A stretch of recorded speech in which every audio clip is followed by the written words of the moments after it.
Ang sakay po ng sasakyan yon ng Lancer na yon, Lancer ba o Mitsubishi, apat na teenager.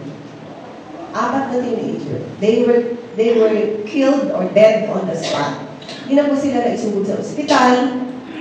So, malamang dahil bigla ang pagkamatay, wala nang pakalaman yun. Wala nang goodbye. Wala nang bilin. Yun ang magiging bunga ng biglaang pagkamatay. Minsan sabi nila, ano bang maganda? Yung magkasakit ng matagal, dahil pwede pang humingi ng tawad, mag-ayos ng atraso sa kanino, magbilin, o yung bigla na wala nang time for anything. At very tragic po talaga. Hanggang nung nakita ko po yun, medyo parang you would feel differently. Iba kasi yung nababalitaan mo lang sa news, dun sa talagang nasasaksihan mo in living color kung paano naganap yung aksidente. At ang gusto ko pong idiin dito mga kapatid, yung mga nangamatay ay mga kabataan. They were teenagers na siguro nagjo-joyride sila kasi nangyari yun at 3 a.m. Alas 3 ng madaling araw. Halos walang sasakyan sa highway. So siguro they were confident, o maaaring added factor doon na baka lasing sila kasi talagang hindi na nakabuelo. Dumiretso sa ilalim mismo ng 10-wheeler truck. So bakit ko po sinasabi ng mga kabataan ito? Dahil nagkakamali po tayo ng pag-iisip na kapag bata pa, matagal pa. At kapag matanda na, sandali na lang. Ang kamatayan ay dumadating sa kahit sinong tao, maging sa sanggol. Pwedeng sanggol ay mamatay. Kaya nga sabi nila, ang ataol, iba-iba ang sukat. May super small, mayroong small, may medium, may large, may extra large. Bakit? Sapagkat ang kamatayan ay dumadating sa kahit kaninong tao, regardless of age, regardless of economic status, kahit mayaman ka, kahit mahirap ka, darating ang kamatayan sa iyo na walang abiso, walang pasabi. Without, parang aksidente. Ang aksidente ba nagpapaalam? Hindi. Hindi po ba? Yung element of suddenness and surprise is there. Kaya nga po mga kapatid, sinasabi ni Pastor Rene sa akin na bilang paalala, alam naman po natin yun na lagi tayong maging handa. Dahil dumarating ang kamatayan nang hindi mo inaasahan. Mairi pa nga po yung may taning ng buhay. Hindi po ba? Kasi nasasabi na ilang buwan ka na lang, o isang taon ka na lang, nakapaghanda ka. Pero alam niyo po ba, ang sabi ng Biblia sa Psalm 90, awit 90, teach us, O God, O Lord, to number our days. Panginoon, turuan mo po kaming bilangin ang natitira ka namin na araw. Hindi mo na kailangang antayin yung doktor na sabihin sa'yo hanggang ilang buwan ka na lang. Ikaw mismo, bilangin mo, ilang Pasko pa kaya ako? Ilang birthday pa? Ako hindi ko po akalain na nung nag-birthday ang father ko at age 84, na yun na yung huling birthday niya. Kasi ang saya namin eh. And then the following month, na-pneumonia siya. And tuloy-tuloy na. So wala nang next birthday, wala nang next Christmas, wala nang next New Year. Tapos na. So yung tayo umaasa lang na buhay pa tayo bukas, o sa isang taon, pero hindi natin alam eh. Nobody knows. Kaya nga po, hindi nakakataka na sa maraming tao, kasama na po ako doon, na nakakatakot pag-usapan ang kamatayan. Minsan pag pinag-uusapan niya, sasabihin na itong tao, change topic na lang. Bakit ba kailangan? Ang dami namin naman pag-saksa na pwede pag-usapan, mag-manifest na lang tayo. Kasi pag-usapan na rin natin yung buhay ng may buhay o yung artistang paborito natin. Kesa yan. Pero dahil sa pag-iwas natin sa isang napakahalagang paksa, we end up unprepared. Wala tayong plano, pinaghahandaan natin yung kinabukasan, yung future, pero how do you know? How well do you know na darating ang pagtanda?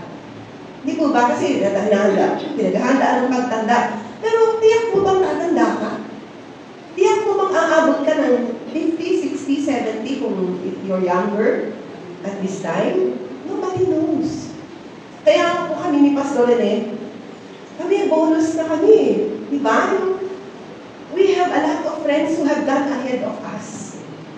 Kaya every time we celebrate our birthday, bonus na ng Panginoon.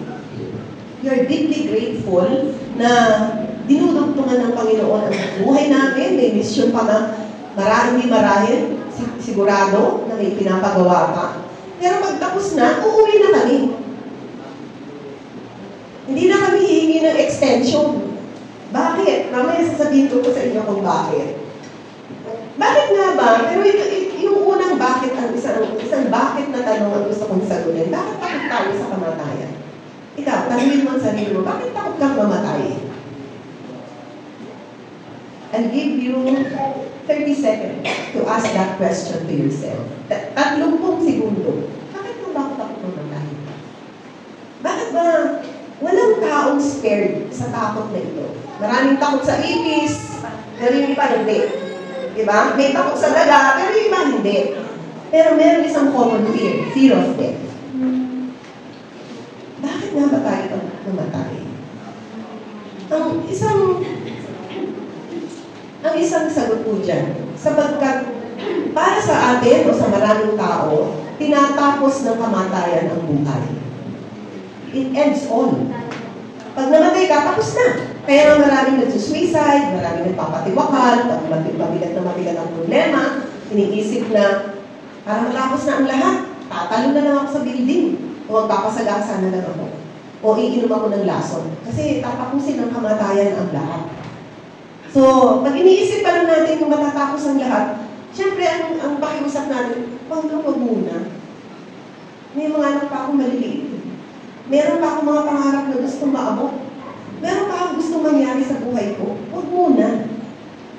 Why? Because to many of us, ang kamatayan ay tinatapos ang lahat. That's number one. That's a mindset. Naka-mindset tayo na tinatapos ng kamatayan ang lahat-lahat. Pangalawang kadahilanan kung bakit ayaw natin mamatay o takot tayo mamatay. Hindi tayo sigurado na may buhay sa kanila. Ang maraming tao umaasa lang, sana meron.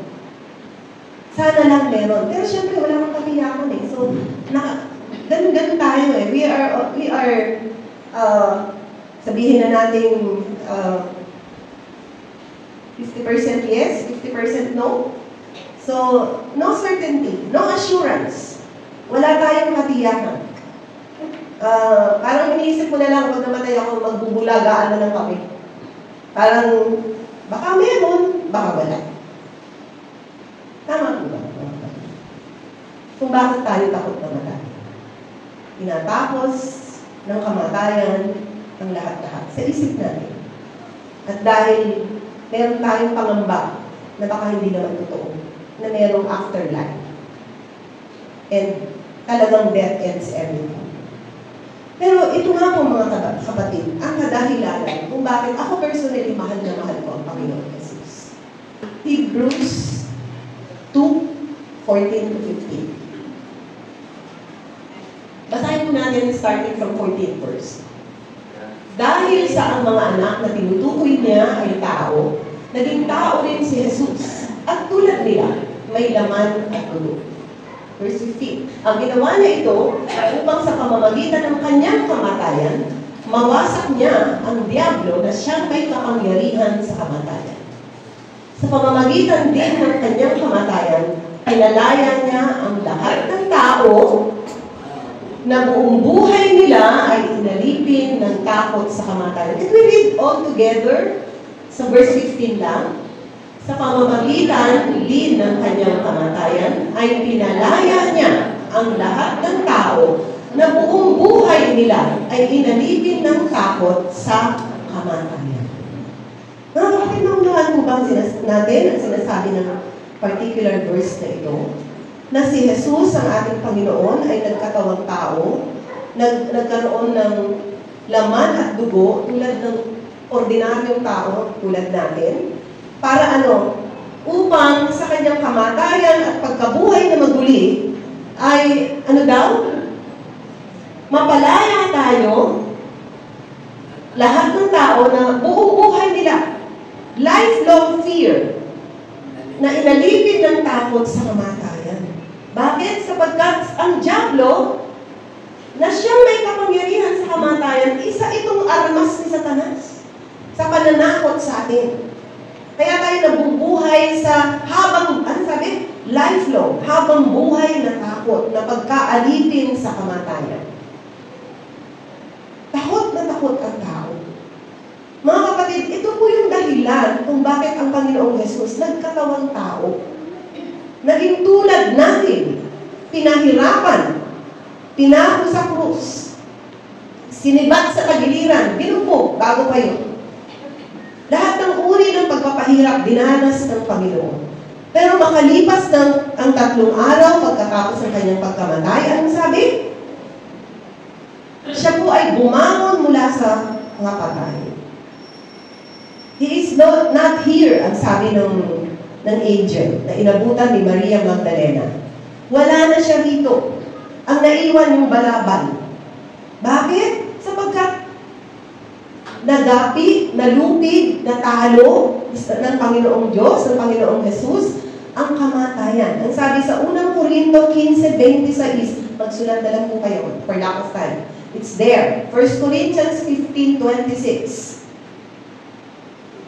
Nalupig ang kamatayan, ang huling kaaway.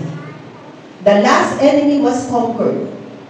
What was the last enemy? Death. Death, the last enemy, was conquered. Ang huling kaaway ay nalupig ng pagkabuhay na maguli ng Panginoong Jesus. Alam niyo po, napakahalaga ng mga ginawa ng Panginoon sa atin. Huwag po natin babaliwalain yan. Hindi yan parang seremonya ng pagmahal na araw na inaalala natin. O namatay ng Panginoong Jesus, o buhay na siya ngayon, o nag-resurrect na siya. That has eternal significance to us. Tayo ay sobrang naapektuhan ng mga ginawa ng Panginoon sa krus ng Kalbaryo. Nung siya ay, bago pa yun, nung siya ay nabuhay, nagkatawang tao na tulad natin, tinukso ng dyablo, pero nagtagumpay sa tukso. At sa lahat ng kanyang mga napagdaanan, mga kapatid, sinasabi niya sa atin, kung nagtagumpay ako sa lahat ng tukso, magtatagumpay din kayo.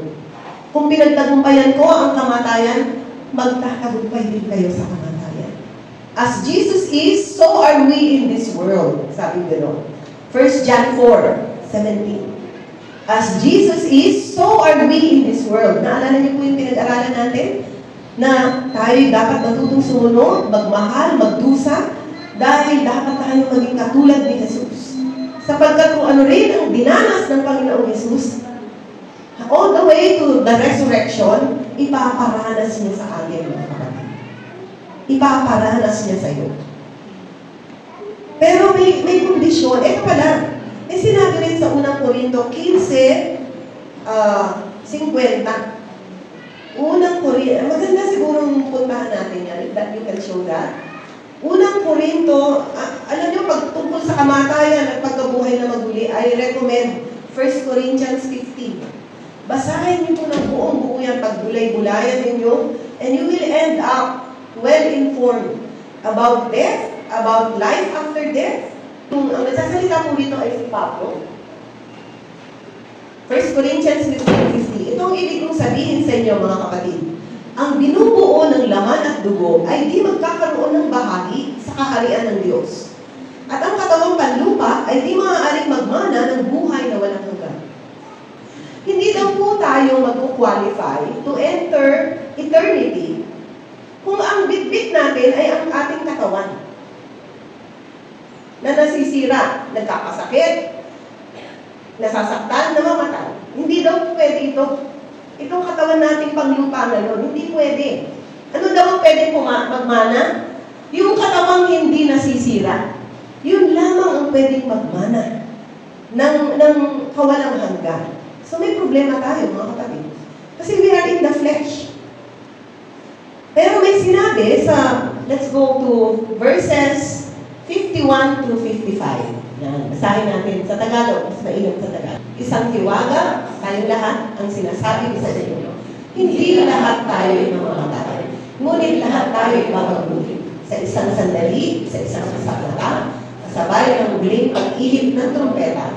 Sapagkat sa pagtunog ng trumpeta, ang mga patay ay muling bubuhayin at di na muling mamamatay. Babaguhin tayong lahat. Tandaan mo yan, ha? Babaguhin. Pagkamatay, ano daw ang gagawin sa ating lahat? Babaguhin tayong lahat. And then, verse 53. Ang ating katawang nabubulok ay mapapalitan ng hindi nabubulok. At ang katawang namamatay ay mapapalitan ng katawang hindi namamatay.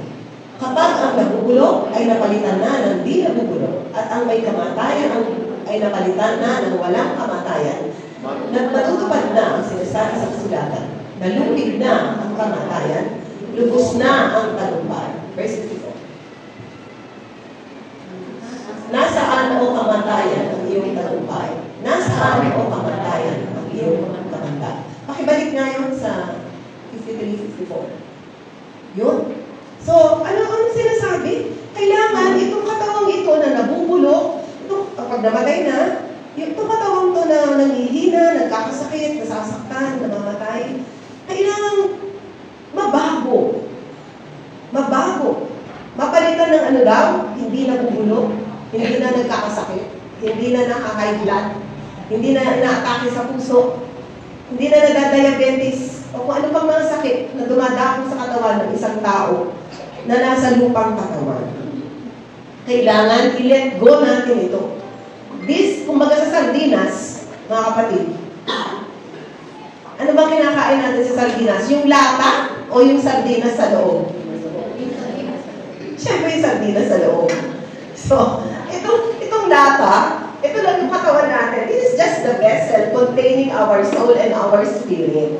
Pero may pangako ang Diyos na kapag namatay ang isang taong nananampalataya sa Panginoon, sa anumang uri ng kamatayan, pwedeng sakit, aksidente, nasabugan ng dinamita, o kung ano pa, nahati sa dalawa.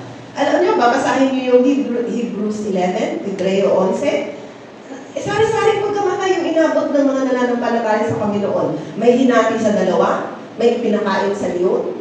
Can you imagine that? Merong siniba. Merong simple lang, namatay sa tulog, yung pinsan ni Nanay Masin. What a restful death, no? Namatay lang sa tulog. But others meet tragic death. Pero kung nananampalataya ka sa Panginoon, meron pangako ang Diyos. Na yung katawan mong nasisira, nagkakasakit, nabubulok, namamatay, papalitan niya ng isang katawang hindi na mabubulok o magkakasakit, mamamatay. Yan ang pangako ng Diyos. Pangako mo ba yan? Hindi po. Pangako ng Diyos yan. Nabinasa natin. Yung katawan na namamatay, mapapalitan ng katawang hindi na mamamatay. Sa Tagalog, from mortality, o sa English, from mortality to immortality. Meron pala ba sa TV, di ba? Immortal. So, gusto natin maging immortal.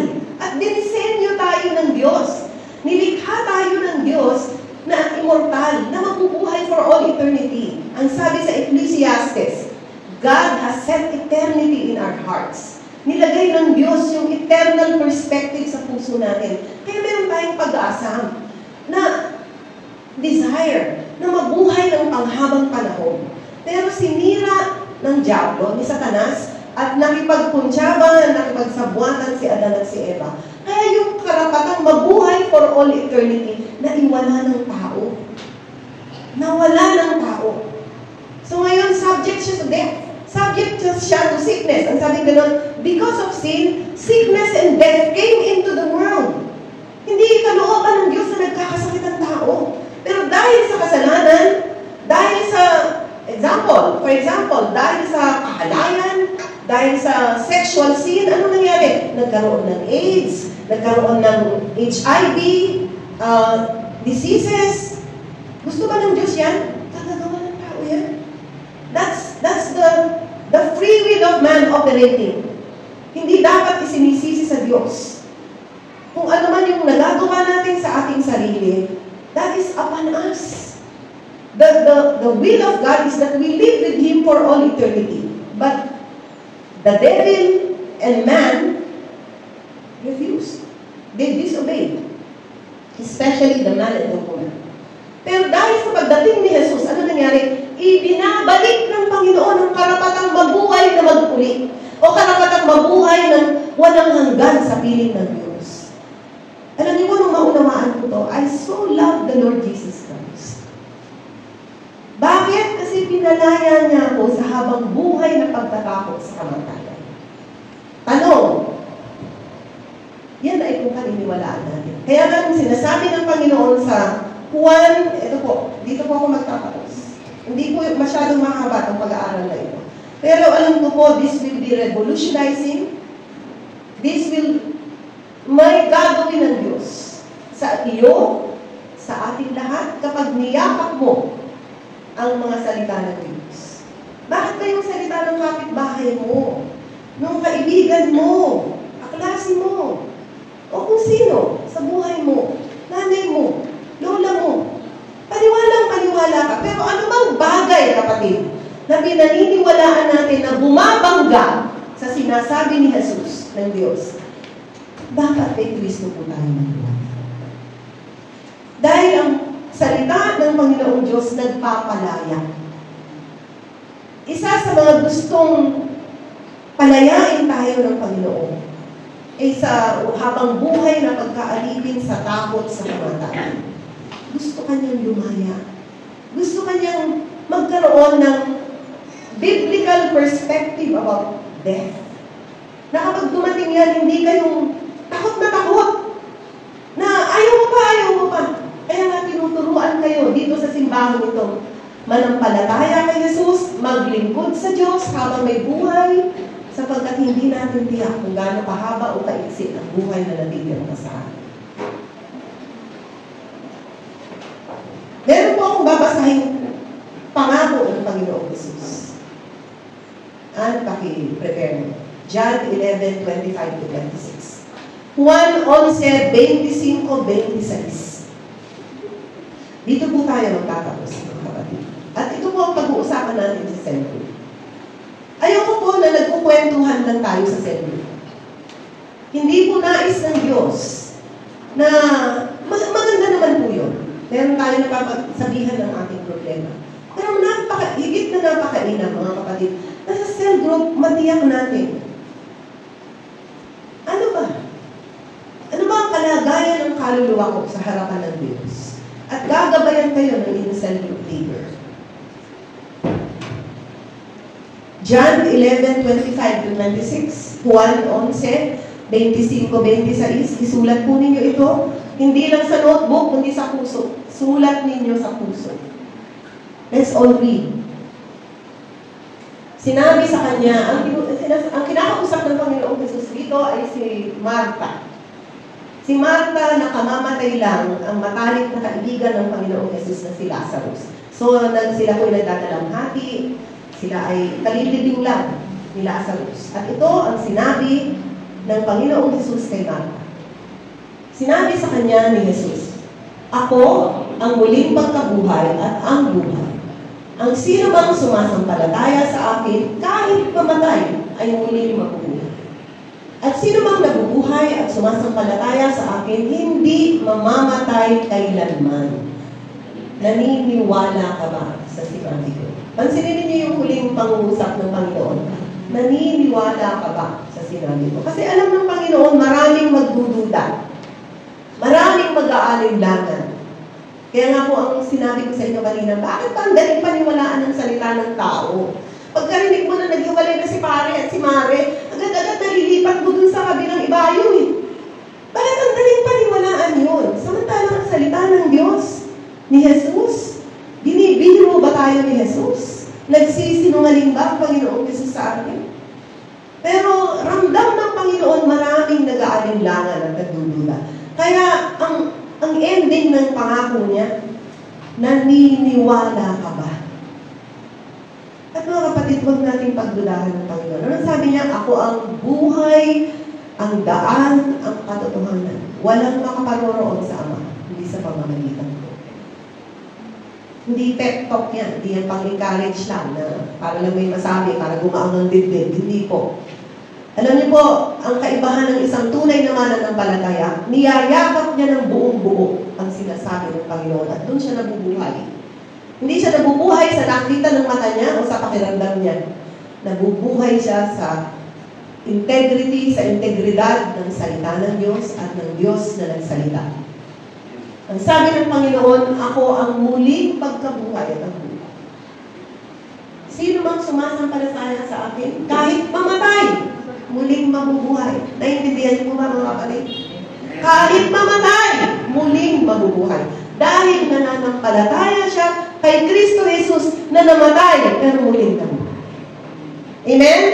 Namatay, pero muling nabuhay. At kung ano ang nangyari sa akin, mangyayari sa inyo na nananampalataya sa akin. Yun po ang salita ng Panginoon. At hindi pa siya nagkasya dyan. Sa verse 26, inulit niya pa. Sabi, ano ba sabi? Pag inuulit-ulit, mahalaga. Diba? Pag umaalis tayo, sabihin natin, o, sarap yung pinto, bago kayo lalabas, ha? Tapos bago umalis, inulit na naman.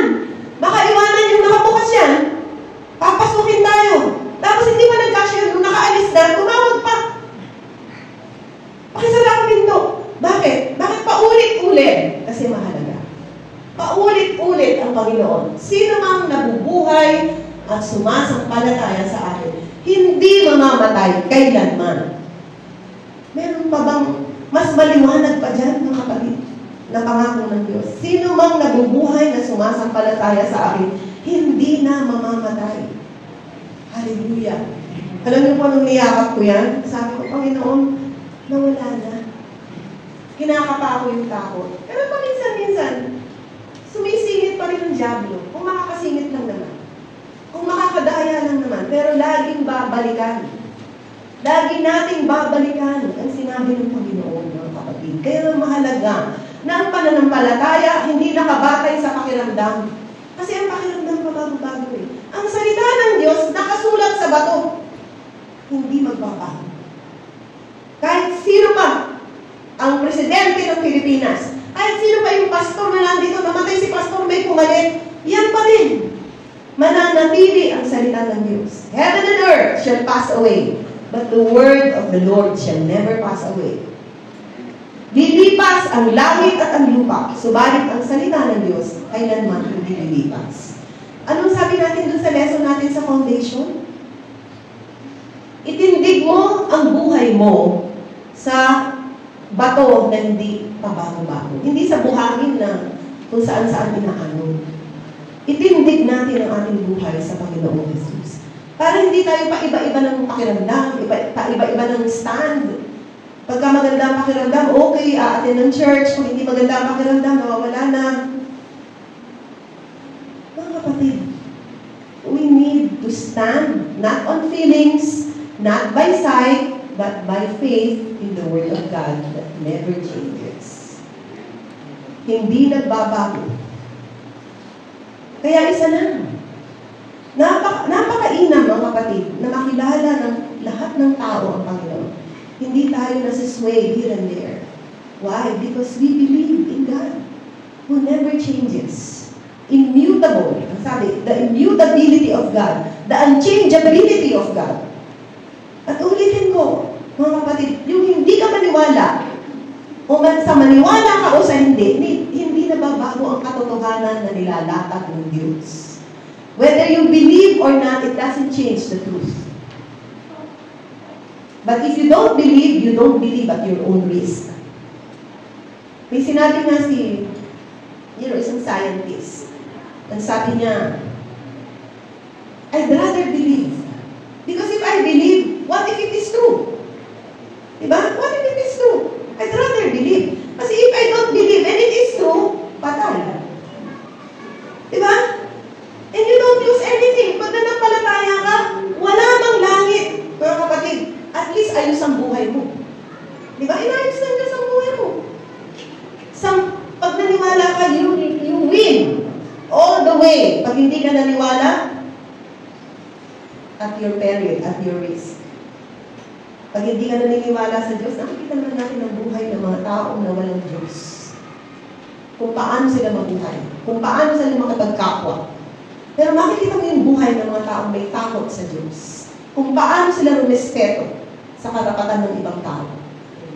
Kung paano nila respetohin ang buhay ng ibang tao. Yung gamit ng ibang tao. Hindi ka basta kumukuha ng hindi sa'yo. Kasi may respeto ka. Una sa lahat sa Diyos at sa kapwa mo. Nakikita po ba natin mga kapatid? Walang katalo-talo pag nananampalataya sa Panginoon. Kasi inaayos niya yung buhay natin. Hinahanda na tayo para sa pakikipagtagpo natin isang araw sa Panginoon. And so we will. Tanong, gusto niyo bang lumaya? Gusto niyo bang lumaya sa habang buhay na pagkatakot sa kamatayan? Kasi maaaring pabalik-balik ka rito, pero pag tinanong ka, meron ka bang assurance of eternal life? Sigurado ka na ba kung saan ka patungo? Ang sagot, hindi ko alam eh. Mga kapatid, tapusin na natin. Ang takot, ang pagkaalipin sa takot sa kamatayan, kasi diyan tayo naiisahan ni Satanas. Dahil sa kawalan natin ng pagtitiwala sa Diyos. Dahil sa hindi natin makuhang magtiwala ng 100% sa Diyos. Yan, dahil natin takot sa buhay. Gusto kang palayain ni Jesus. Pag napalaya ka sa takot sa huling kaaway, sabi nga, the last enemy is death. Pag napalaya ka dyan, sunod-sunod na yan. Takot sa ipis, takot sa daga, takot sa, ano ba natatakutan mo sa sakit? Mamatay yung mahal mo sa buhay. Siguraduhin natin na nakakilala sa Panginoon yung mga mahal natin sa buhay. Pero kung mamatay tayo, hindi pa nakakakilala sila, Panginoon, bahala ka na. Alam nyo, sabi ko magwawakas na ako, parang hindi ko mawakasan eh. Kasi, nang nagpa-publish ako ng magazine, yung Light Touch magazine, isa po sa na-interview natin ay si Benilda Cruz. Sino si Benilda Cruz? Siya po ay dating executive ng RCBC head office din sa Makati. At siya ay namatay for, hindi ko matandaan kung 6 minutes or 10 minutes. Kasi may nainom siya na sumama pakiramdam niya, uminom siya ng gamot na walang prescription ng doctor. So, ano siya, kinapos siya ng paghinga, sinugod siya dyan sa medical city ng kanyang asawa.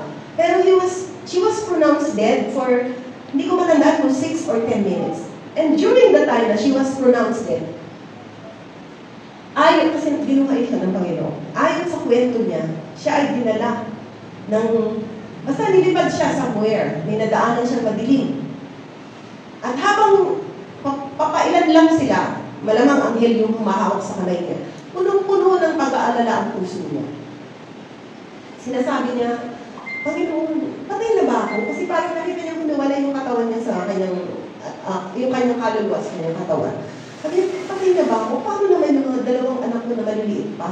Yung asawa ko, sino makakatuwang niya sa pagpapalaki sa dalawang anak niya? He was so full of earthly concerns.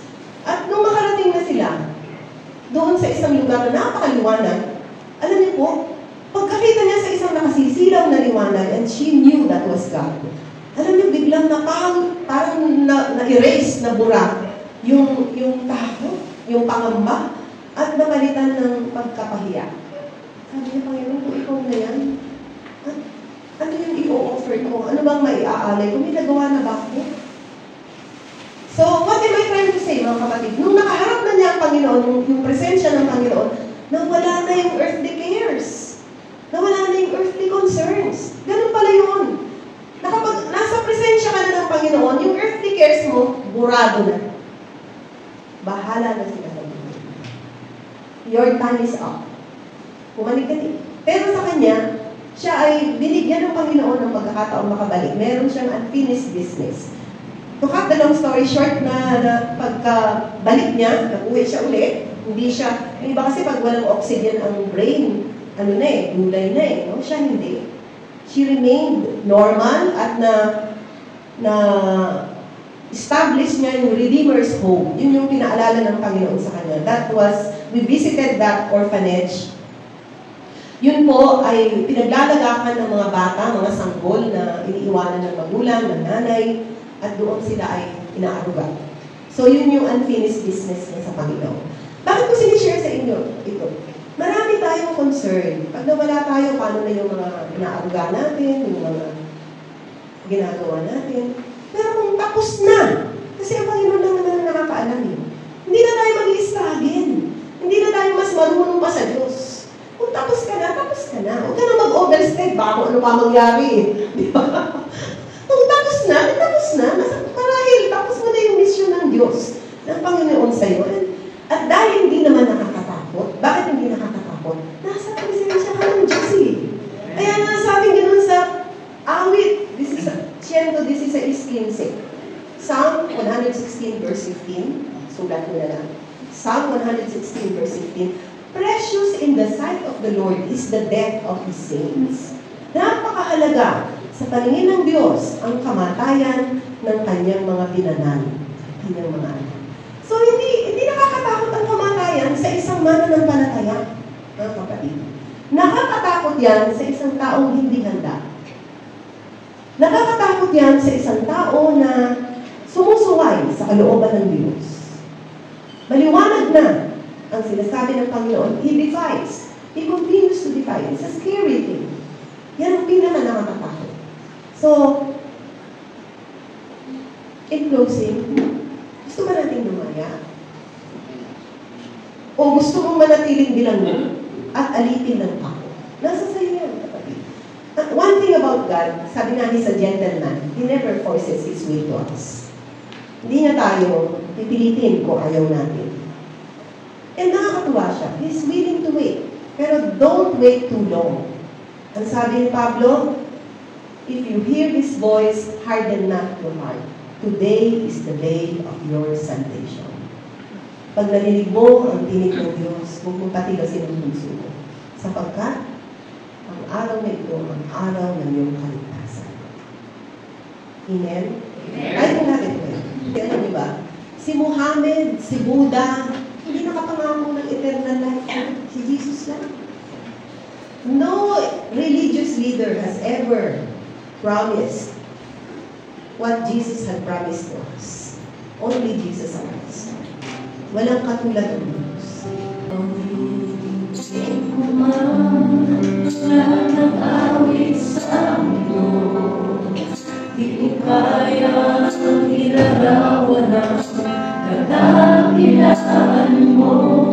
Kulang ang lahat ng tula, kulang maging mga salita upang ihayag ang kabutihan mo. Awitin ko man lahat ng awit sa mundo, di kayang ilarawan ang kadakilaan mo. Kulang ang lahat ng tula, kulang maging mga salita upang ihayag ang kabutihan mo.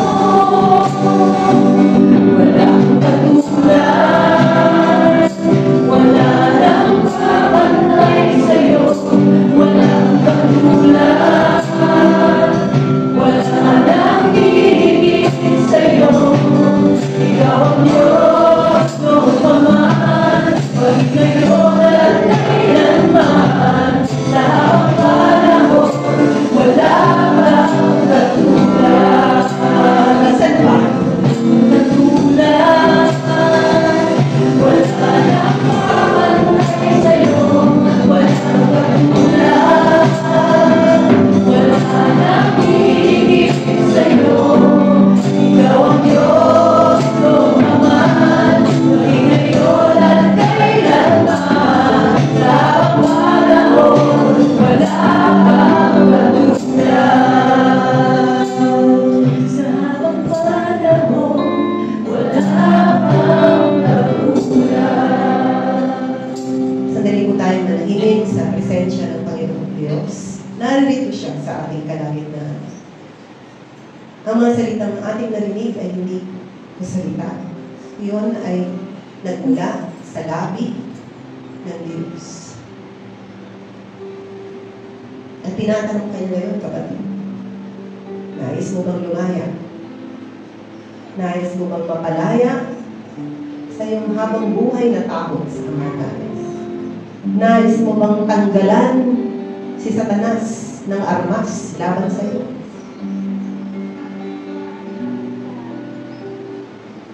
Dahil sinasabi ng Panginoong Jesus sa umaga nito, Papawiin ko ang takot sa kamatayan, hindi lang takot sa kamatayan. Lahat ng takot na mayroon ka, kapatid. Sinasabi ng Panginoong Jesus sa'yo, palalayain ka niya. Bibigyan ka niya ng katatagan. Bibigyan ka niya ng tapang. Bibigyan ka niya ng biyayang sapat. So, dulang biyaya upang matanggap mo ang pagpapalaya ni Jesus. Upang mapalaya ka sa gapos sa panikala na iginapos sa iyo ng Diyan. Today is not just the day of salvation. Today is your deliverance. Today is your freedom day. Ito ang araw ng iyong paglaya. Ito ang araw na kung saan ikaw ay makakapagdeklara na tunay ka ng malaya. Dahil kay Jesus. Let Jesus not just be your Savior. Hindi mo lang siya tagapagligtas. Tagapagpalaya mo siya. Tinatanggalan niya ng ngipin, ng pangil sa Satanas, kapatid. Tinatanggalan niya ng maskara sa Satanas, kapatid. Dahil napakaraming kasinungalingan ni Satanas na pinaniwalaan mo. At dahil sa mga salita ni Jesus, mga salita ng buhay, salita ng katotohanan, na niyayakap mo ngayon, na pinaniniwalaan mo ngayon, pinapalaya ka niya, kapatid. Tanggapin mo ang pagpapalaya ng Panginoong Jesus sa umagang ito. Sabihin mo sa Kanya, Panginoon, nananampalataya ako sa iyong mga salita. Sa kaibuturan ng iyong mga puso, sabihin mo yan sa Panginoon ng buong katapatan. Nananampalataya ako sa iyong mga salita. Sinabi mo na mamatay man ako, bubuhayin mo ako muli. Hindi ka sinungaling, hindi ka bulaan, hindi ka nagbibiro. Ikaw ang Diyos ng katotohanan, ng buhay, ng daan. Kaya mga kapatid, kung ginawa mo yan sa umagang ito at patuloy mong gagawin, patuloy mong basahin ang mga pangako ng Panginoong Diyos, tanggapin mo ang pagpapalaya ni Kristo Jesus. Walang drama, walang kahit anong palabas dito sa simbahan ito. We are preaching the Word of God for what it is. Walang palabo, walang embellishments of whatsoever. Nais naming makalaya ang bawat isa kay Satanas. Nais namin, mga kapatid, kaming lahat na narito sa leadership ng simbahan ito, na kayo ay maranasan niyo ang Panginoong Jesus. Ang kanyang kabutihan, ang kanyang katapatan, ang kanyang pagpapalaya, ang buhay na masagana, buhay na matagumpay, walang hanggang buhay! Hallelujah! Woo! God be the glory! Great things He has done! Hallelujah! Glory to God! Glory to Jesus! The Lamb that was slain for the sin of the world has come to us today and has delivered us from the lifelong fear of the bondage of death.